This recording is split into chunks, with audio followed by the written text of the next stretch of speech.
Greetings, everyone. My name is Stacy Nigliazzo, and I'm a reader and writer and proud previous contributor to the Bellevue Literary Review. I've invited Rachel Flynn here today to discuss her exquisite poem, St. Elizabeth, which was published in the BLR in 2010 in the contest issue, which I have right here. Incredible issue, still haunted by it all these years later. Rachel, will you please introduce yourself and also read your poem aloud? Sure. Thank you so much for having me and for allowing me to spend time with you and with this poem again. It's been many years since I wrote it. So I'm Rachel Contreni Flynn. I'm a poet and a teacher. And for the past 10 years, have been the editor at the Beloit Poetry Journal.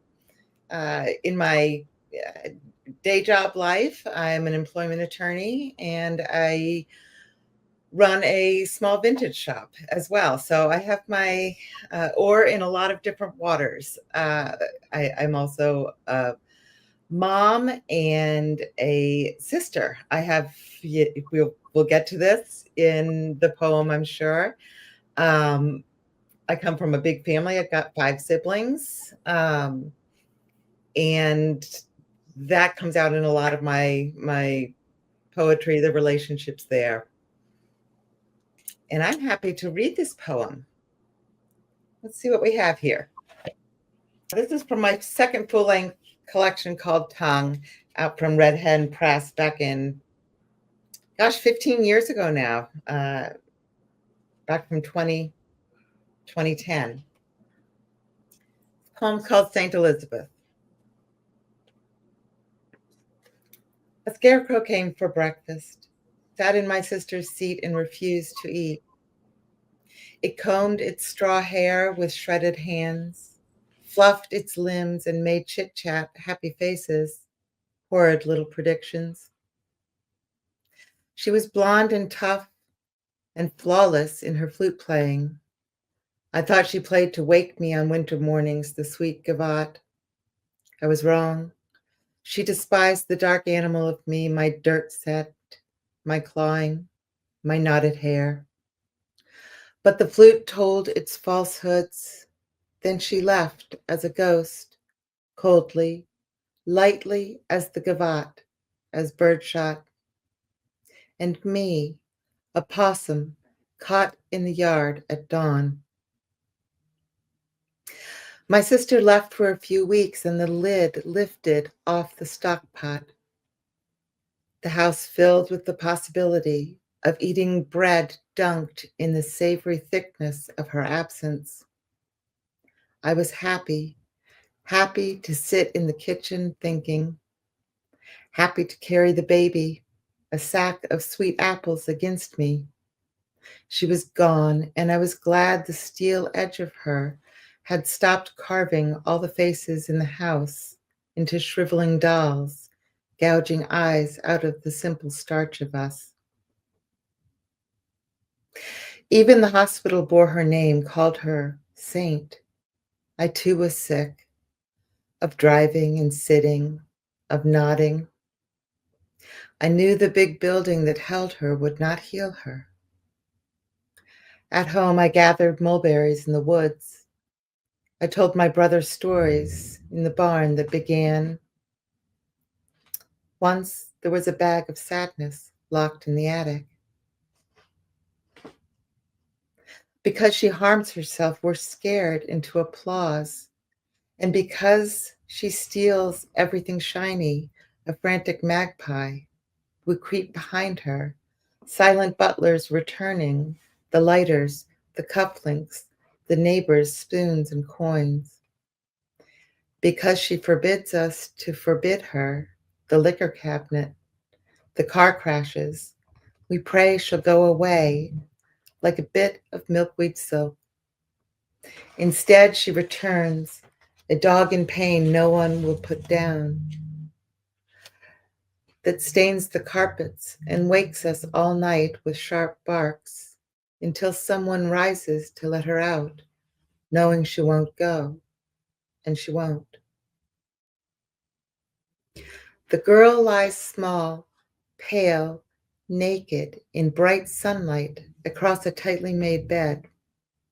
She ages before my eyes.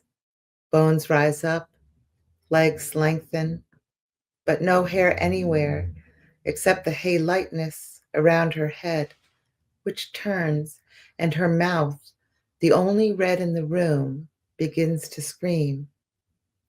This is my sister, it seems. I close the door and back away.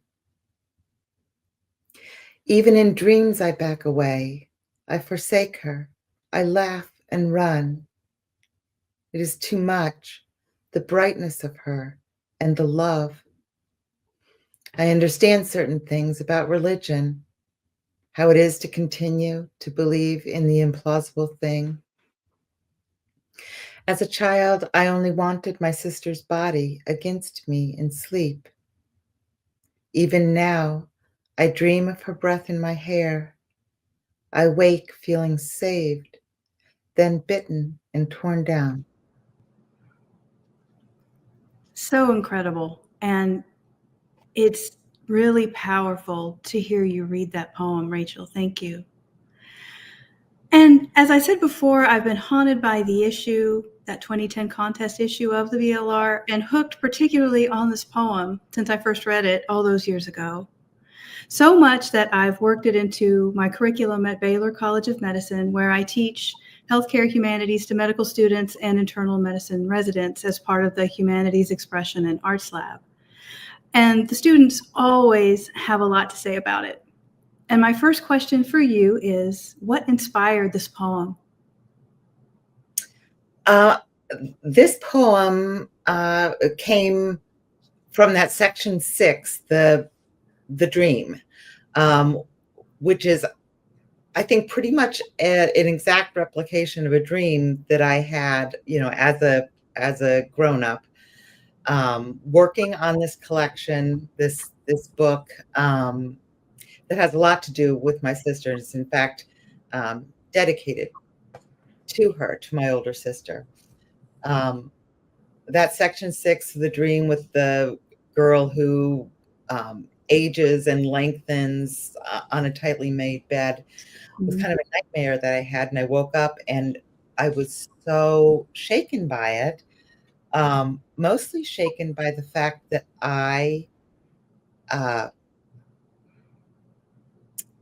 that I ran away, that I didn't want to, leap forward and help this person protect, engage with the sister figure at all. And the dream stayed with me, over that day and other days. And so I felt like that was something I kind of needed to plumb and to pick at and understand why in the dream I had that reaction, and why I had those guilt feelings of not being more present. Isn't it incredible how we're inspired by dreams? I'm sure it's not the first poem you've written based on a dream. No, it's not. And I do find dreams to be very generative, even if it ends up just being one oddball line in the poem. It is a spark, and it is one of the ways that I generate poems. Sure. And that spark just grew into this incredible piece here, which is pretty amazing when you think about it. As far as the construction of this poem is concerned, you have 7 numbered sections, and you have lots of different forms here, such as tercets, single-line stanzas, couplets, and prose poems. So my next question is, what drove these choices for you? I guess I'm going to haul out the old saw that for me, form follows function. It's just something that, the shape of a poem, the line length, the stanza configuration seems to suit at least 2 things. One is the breadth the manner of breathing that I'm experiencing and want to sort of enact for the reader. The other thing is the amount of white space and just the look of it, the aesthetic, the appearance of that chunk of language. I want it to look like, this is very synesthesia-ish. Mhm. I love it. I want it to look like the emotion that I'm trying to convey, whether it's rambling and lengthy and sort of lugubrious, or if it's clipped and concise and very abrupt. I want the line lengths and such to reflect that and enact that. In this particular poem, I noticed that I used mostly, other than the prose poem-y kind of chunks, I used mostly 1 and 3 line stanzas.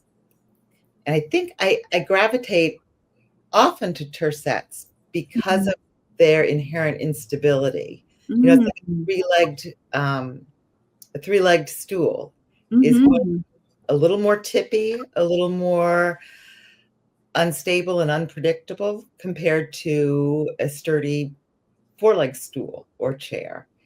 And I like that unpredictability. It gets you a little bit off kilter. Wow, that's really insightful, thinking about the tercets and their instability. And as far as the way the poem looks on the page, I have had the good fortune of writing with Roberto Tejada at the University of Houston, and he told me that the page is your canvas. Mm-hmm. And I think that really comes through in this poem because you have so much variability on the page. It's interesting for the reader, and as you said, it sort of mimics the emotion that is conveyed in each stanza. Mm-hmm. And of course, there's what you were thinking when you were writing it, but then there's how the reader receives it. And I think that the form is doing so much work there to make that such a powerful experience for the reader. And my students agree.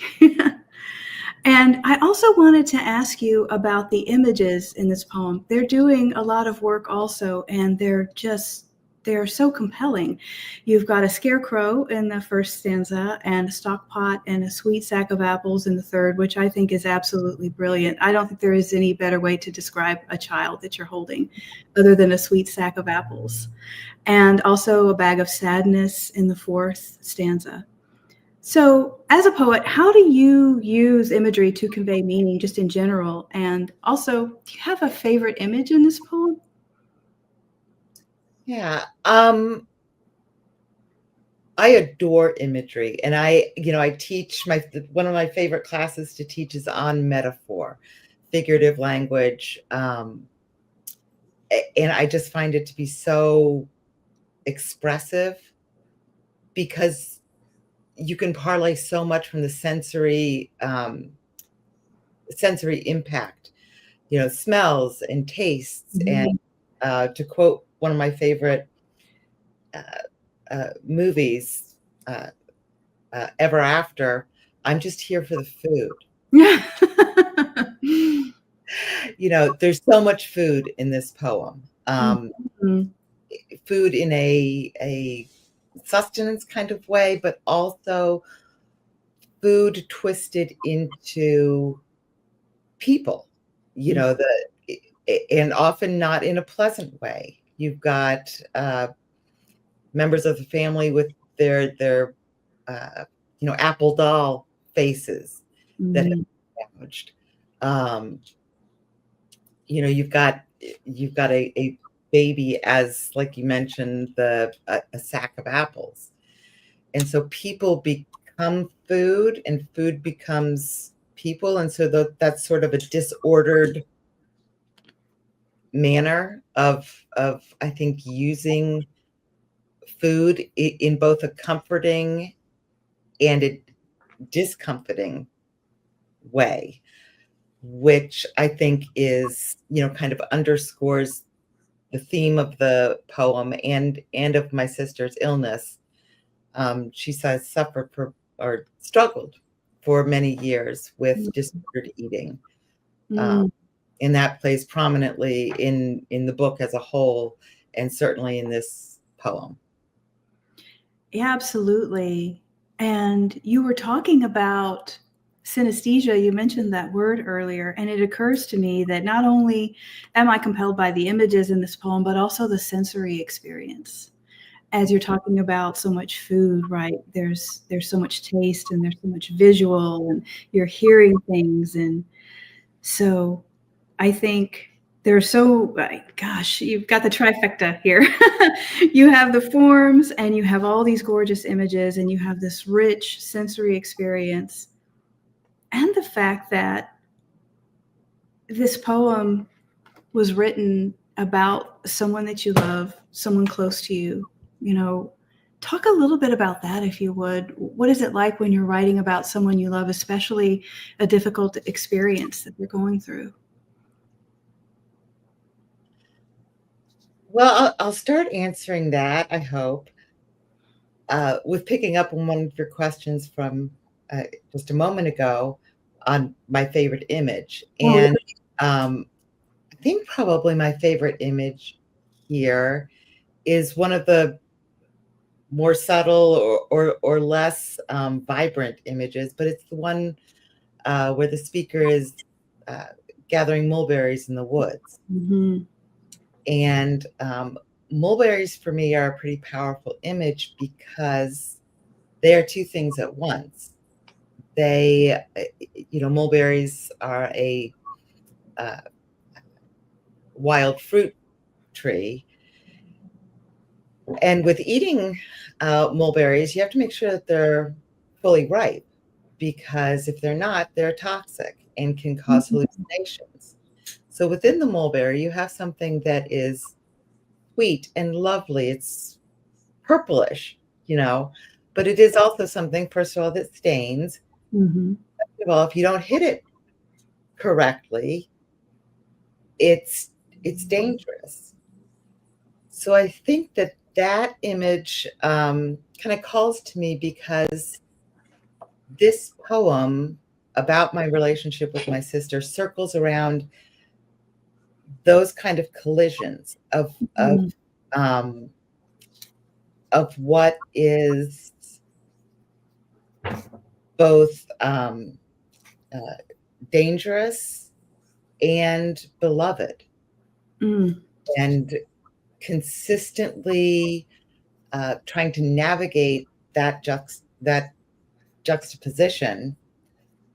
Because with my sister, I, for many years was afraid for her and her illness, but I was also afraid of her. Wow. And within that, I was afraid of her power within the family, and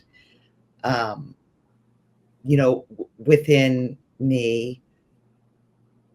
But I was also afraid of her weakness, her physical weakness, which was very dangerous to her. So layer upon layer, these these juxtapositions, and how these conflicting emotions can exist at the same time in the same stanza within a life, within a relationship.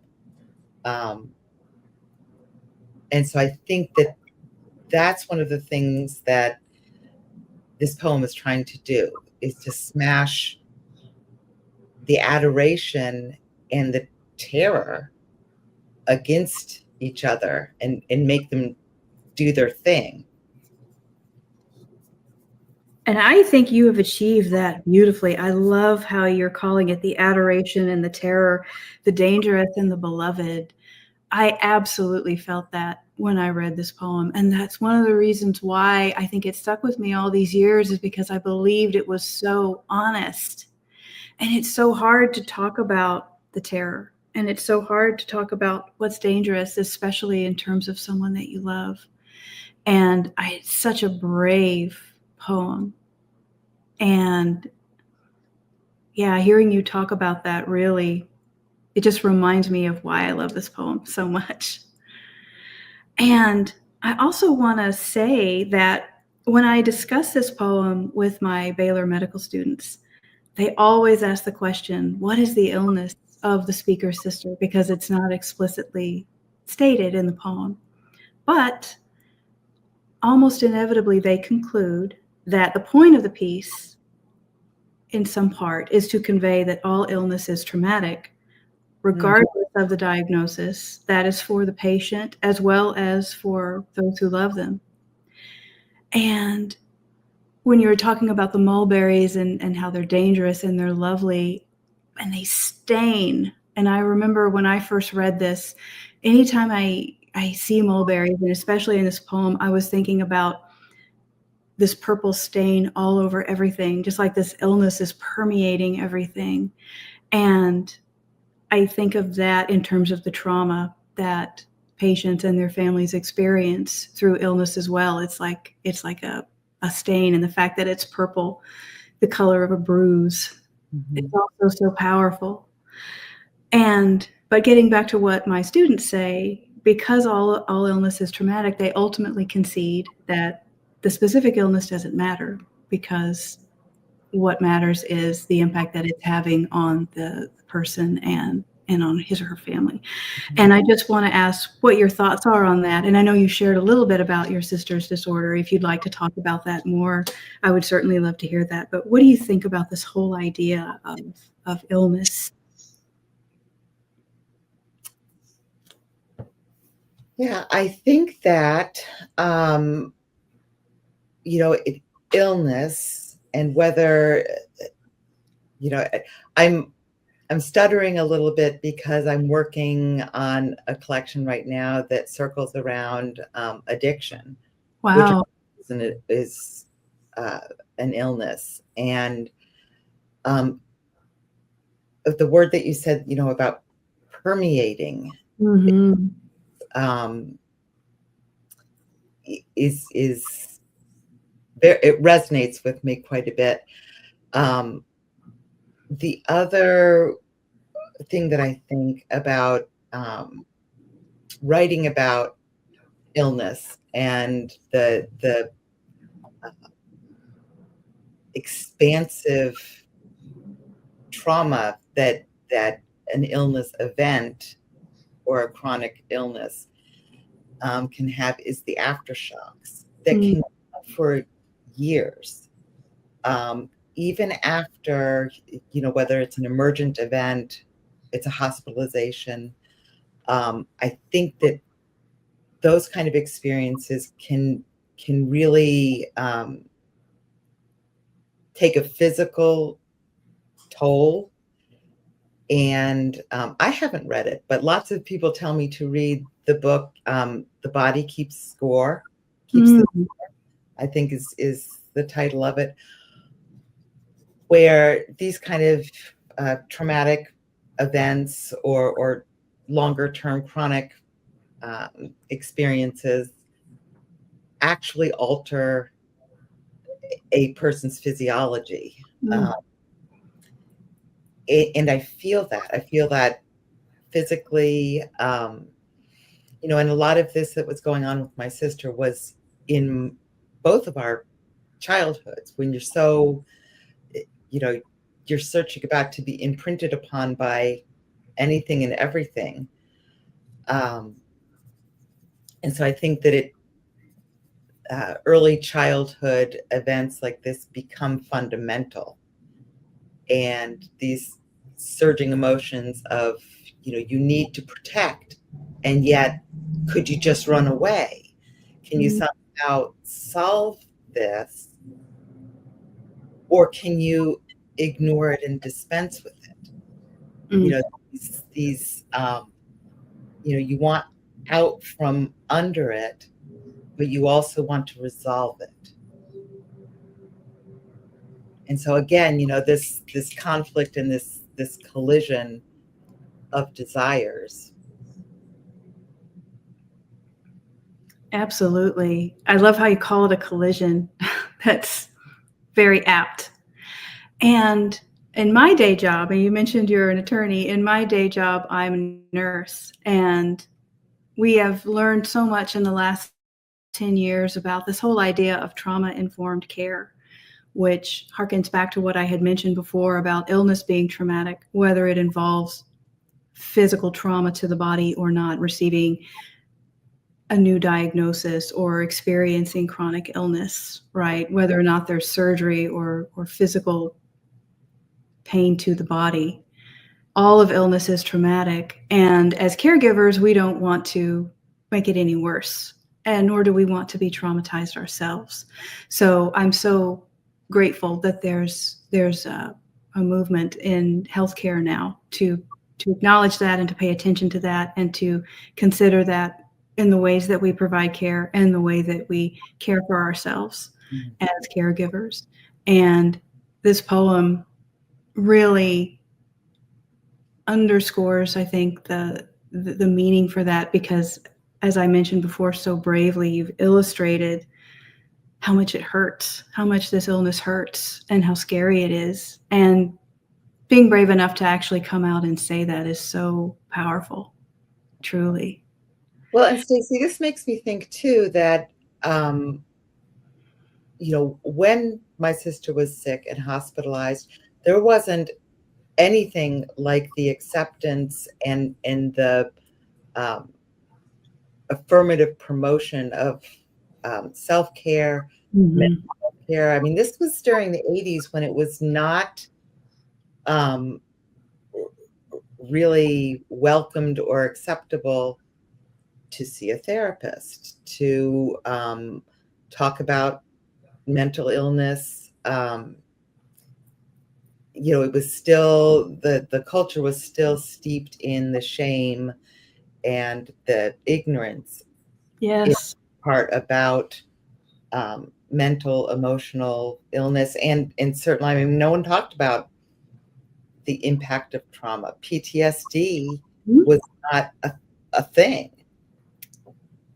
Yeah, absolutely. My grandfather was a physician, and I grew up with him. And I remember him lamenting in the 80s when I was a little girl how sad he was about, coming toward the end of his life and seeing how he had done a lot of good as a healthcare professional, but we still had a long way to go as a profession. And yeah, you're absolutely right.